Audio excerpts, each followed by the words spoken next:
আসলে বন্ধুরা, আমি কোনো ভিডিও নিয়ে আসিনি। অ্যাকচুয়ালি আমি সেরকমভাবে কোনো দিন ভিডিও করাও হয় না, একটু আধটু টুকটাক করি। আর হঠাৎ আজকের ফেসবুক ঘাঁটতে ঘাঁটতে দেখলাম রুবি আলপনা, যার ভিডিও আমি অনেক দেখি আর ভালোও লাগে মেয়েটার, কিন্তু হঠাৎ মানে এই খবরটা শুনে আমি চমকে গেছি। আমি তো তেমন ভিডিও দেখাও হয় না, সেই জন্য জানতেও পারিনি যে মেয়েটা এরকমভাবে চলে গেছে। এত কম বয়সে কীভাবে চলে গেছে সত্যিই ভাবতে পারছি না। আমি নিজেও অবাক হয়ে যাচ্ছি কীভাবে চলে গেল।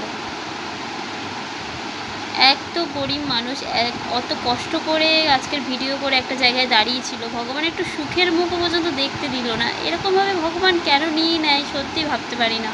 মানে আমি দেখে অবাক হয়ে গেলাম যে ভগবান কিভাবে এত কম বয়সে একটা মেয়েকে এরকমভাবে তুলে নিতে পারে। ভগবানকে ভালোবাসে বলে ভগবান এরকমভাবে তুলে নিতে পারলো কী করে। আমি সবসময় ভাবি, ভগবান যদি নিতেই হয় পুরো পৃথিবীটাকে একসাথে ধ্বংস করে দাও, যাতে সবাই মিলে একসাথে চলে যেতে পারি। এরকম একে একে যাওয়ার কি মানে আছে, একে একে নেওয়ার কি দরকার আছে। আসলে চলে যাওয়ার কষ্টটা আমরা খুব ভালো করেই বুঝি। আমি নিজের প্রিয়জনকে হারিয়েছি, নিজের বাবাকে হারিয়েছি, যাকে প্রচণ্ড ভালোবাসি। তাই কোনো মানুষকে যেতে দেখলে না সত্যি খুব কষ্ট লাগে। যেখানেই থাকুক ভালো থাকুক, সুস্থ থাকুক।